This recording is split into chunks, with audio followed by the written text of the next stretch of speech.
D. Watkins here with Salon TV, and today I'm lucky to be joined by Michael K. Wiliams, starring in SuperFly, which comes out on June 13th. Also, the executive producer of Raised in the System, an amazing film. You got to see it.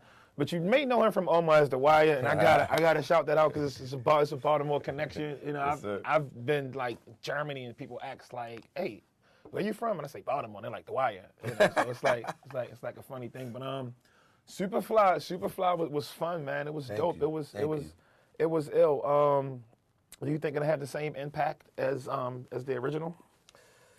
Well, that remains to be seen. I haven't seen it yet personally, so that remains to be seen. I hope it does. You know, I know personally going into it, I was going in the SuperFly. I was concerned about the main character, and for me, that was the music, the soundtrack. Man, you know, Curtis Mayfield, you know, Freddie's Dead, all those iconic songs. And I was really concerned about if this version of SuperFly was gonna have that same impact with with music being the main character, and I believe it does. You feel like they held it down on the music too? I believe it. I believe they did. You know, I met a few of the musicians. I'm blanking out on his name right now. He's it's a very big gospel group. They've won several Grammys, and they're in it. You know, doing one of the scenes. You know, and they're also a part of the music. Produce some of the music for the soundtrack. You know, and then you got director X behind it. You know, he's been making like amazing videos for a long time. Yeah, so you know he's been doing his thing. I would dare to imagine that his love of music is probably almost as freakish as mine is. You know what I'm saying? Right. So I know that the music that's in there is gonna be top notch. But I'll see tomorrow. Yeah, what do you mean when you say as freakish as yours is? Like what type of your playlist is like African folk music to like 90s rap to like Mahalia Jackson or? Yeah, I got a little bit of everything within my arsenal. I own like music into like over like thousands. I forget how many, but I'm definitely into thousands. Maybe about 3,500 songs on my phone. Right. You know, that's not including my CD collection that's in my storage. I'm addicted to music. You know, I can't really go a day without it. Right. You know, yeah, and definitely it's part of I take it into my workspace. You know, that's how I create my characters. Why I say what I create is one of the ingredients I use to create my characters, especially when it comes time to the finishing touches, like what emotions are these characters going through. Music helps me find that. Yeah. So tell us about Scatter. Tell us about Scatter. Scatter. It's Michael's character on SuperFly. Scatter is he's the teacher.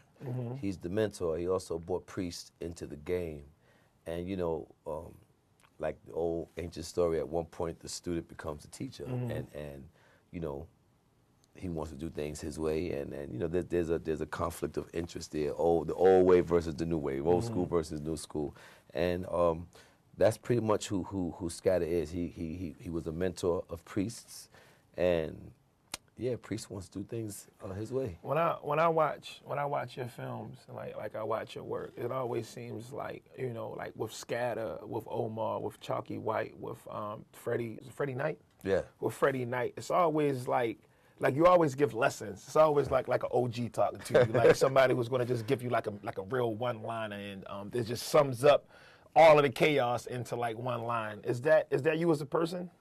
No, I mean, I know I'm far from that, you know what I'm saying? However, I grew up idolizing brothers like that, you know, and wanting to be like that. You know, I'm from Flatbush, East Flatbush, you know, Vanderbilt, Brooklyn.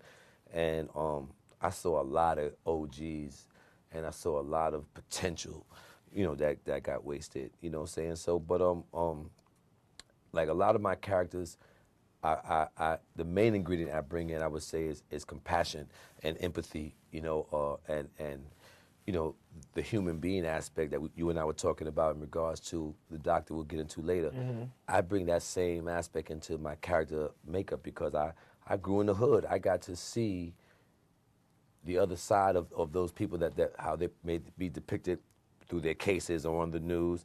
I got to see the human being side growing up in the same community as them. And could you be that person without those experiences? Probably not. Probably not. I wouldn't have you. Yeah. All my characters are some of all my experiences growing up in Brooklyn. there's something from my childhood in each one of my characters. You know, I'll never tell you who or what, Right. but there is someone or something always from my childhood or my upbringing that I use in my characters. That's my little personal gift, my little trade with my characters. I bring something from my personal childhood. But you got range too, because you played Leonard on Hap and Leonard, Yes, who was a black gay Republican. Yeah. So how do you how do you merge, or how do you become or take on these different roles and become these different people? And do you feel like your fans receive them the same, or? I can't really speak for That was controversial. That was Yeah, it was very controversial. Yeah, that controversial. got like a lot of steam on that one. Can't really speak, how people receive the Mm-hmm. characters. I leave that to the audience. Once I release it, it's up to each individual to feel how to respond, how they respond. But for Leonard, it was I didn't really plug into all of that. All I saw was a black man who's been oppressed, and who. And that's an experience we all share. So Yeah, we could pour from that. A black man who was bucking against oppression in a white community I like an Texas. app on my phone. I'm being oppressed somewhere right Yeah, now. come on, you see what I'm saying? Yeah. You see what I'm saying? Yeah, and I played Leonard from that aspect, and everything else kind of fell into place. Do you like projects that push the envelope on identity? Or? Absolutely. I love, because I believe, underneath all the prettiness, this nice suit and the nice haircut and all that shit. Well, I'm a fucking mess inside here. Nobody told me we was wearing suits. This is because I'm going somewhere after this. That's the only reason. But I believe we're all just one big mess underneath. So it's the messiness, it's the ugliness that I'm most interested in, because that's where, hopefully, through my work, I can give somebody freedom. That's what I like to do with my work as an actor. Hopefully, if I'm not afraid to be vulnerable in this character on screen, hopefully that will give someone strength to feel, to own whatever part of their life. If it's being homosexuality or having done things that land them in prison, or whatever it is, being on the street, homeless, robbing drug dealers for a living, whatever it is, I try to not get in my own way. Be vulnerable, be honest, be ugly, show that ugliness, and hopefully through that, someone will see that and find redemption or what's the word? What's the word? Damn it.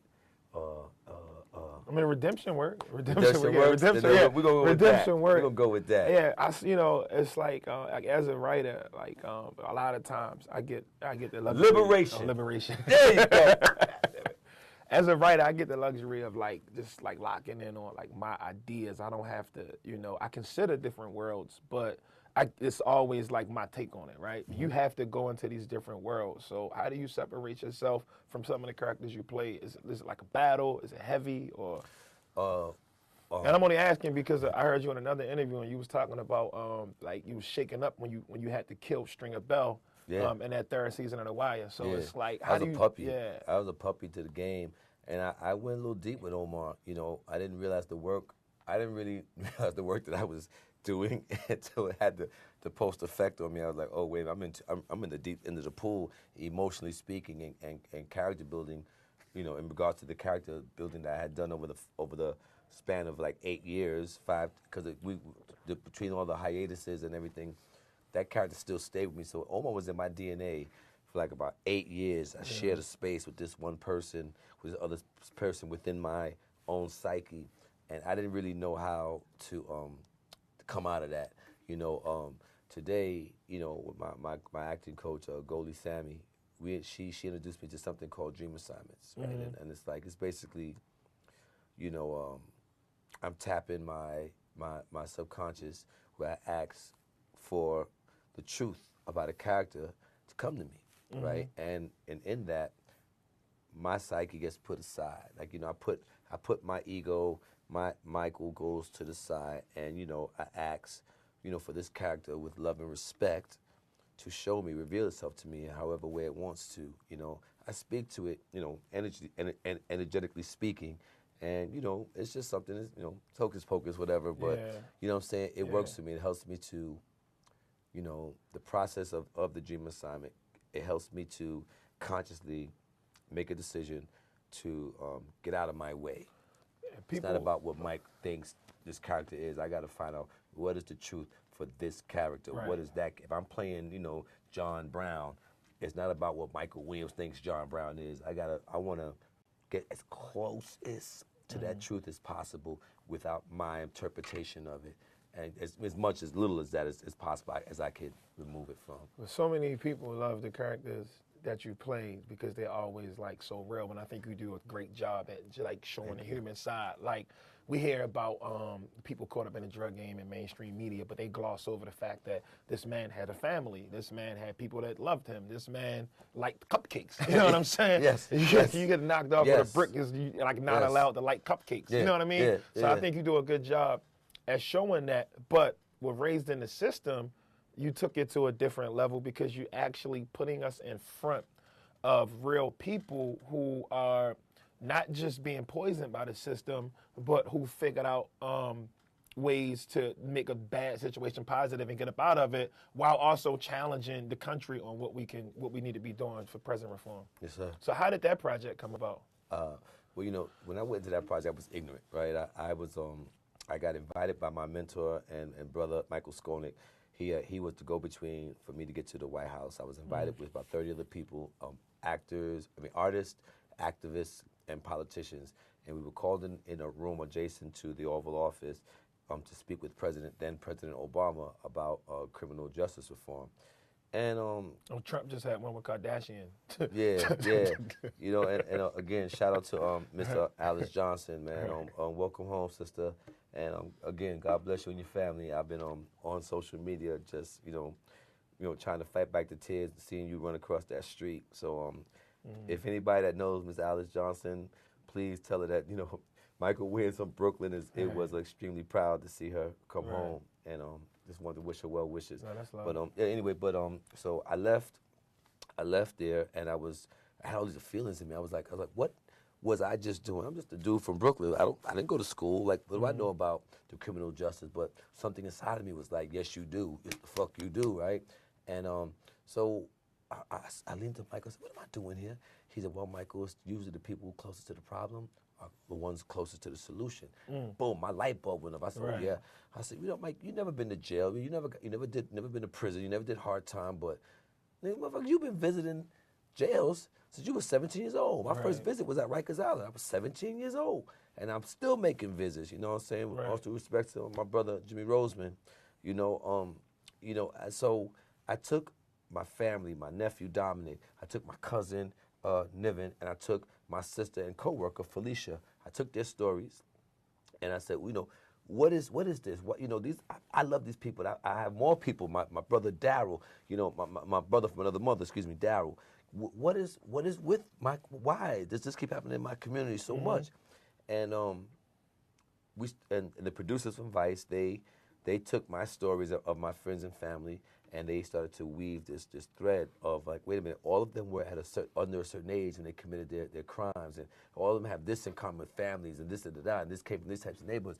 So it was in that beginnings of that research that I was introduced to this term called the school to prison pipeline. Right. That made me scratch my head for a minute, right? I was like, I had heard it, from school to prison, okay, whatever. But then when I really sat down and meditated and digested exactly what the fuck I said, school to prison pipeline? I said, what is this?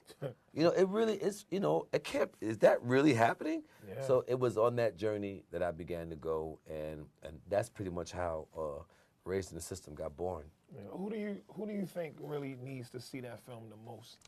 I think this ended up being, Raised in the System ended up being my love letter to my children, my brothers, my little brothers and sisters, the next generation coming up behind me. I call them all my kids and my brothers and sisters. You will never hear me call them my young people goons and goblins and what's the thing? The predatorial super predator. You will never hear me refer to my children like that, right? Because I know what's going on now. So this is my love letter to them, right? There are some facts, some hard cold hard facts about our beloved America. Number one, we are number one in the world leading for locking up our young people. That is a fact. Second to us is Cyprus, right? We are number one in the world for locking up young people. People always wonder what America's number one in. I Yeah. think it's like people who believe in God, people locking people up, and we spend the most on our military. Yeah. This is what, Yeah, like, the most. not health care, Yes, not anything, not literacy. No. We're way low on that. We're way low. And it's not you're dead serious. I want you to know that that's the truth. Right. We're way low on literacy and health care. Way low, right? And so number one, we lock up our young people. We're number one leading in the world with that. Prison in America is an $80 billion prison. And it's like real estate. I want them to know this is like real estate, right? It's like if you and I go to Manhattan and on the harbor and build a real estate building, right? What are we going to want to do? Fill those apartments, right? It's the same thing with prisons, right? It's money, it's numbers. And they are filling those prisons with children that come from low-income communities, mostly black and brown kids. And lastly, I want young people to know that there is a difference between mistakes and bad choices. With all that money being put in the prisons, do you think reform is like, can it be like a real thing? Because it's a lot of people getting excited when people go to jail. I think it can happen because, see, I'm not a politician and I don't really, that's right now I'm very green in this process. This is a new path in my life that I'm taking, so I don't fake no funk, right? That my elevator don't go that high, not just yet, right? To go and start talking about policy change. But what I can do is I can speak to my young people from my heart and tell them the bad choices that I've made, right? And let them know what's down the road. Like, I want them to know that there's a game being played on them and the rules are rigged for them to fail, right? We are the only country in the world that criminalizes adolescent behavior. That was another thing I had to take a look at.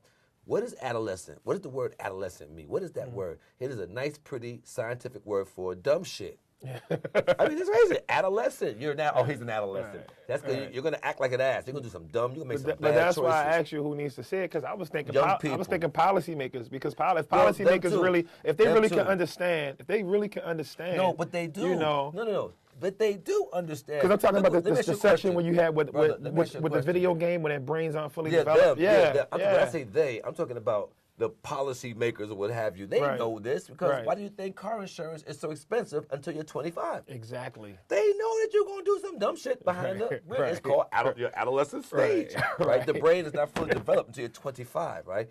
So I want young people to know. I want everyone to see it.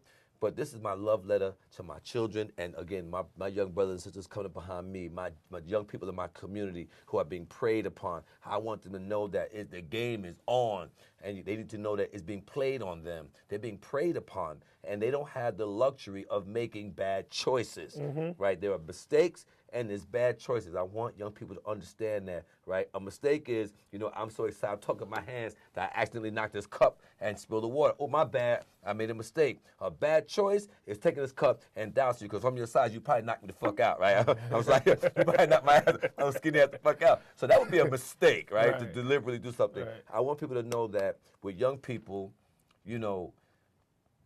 there are so many distractions between social media and everything, the internet. There are so many things being thrown at them to stimulate their lower chakras. It's like there's no time for them to really be children, right?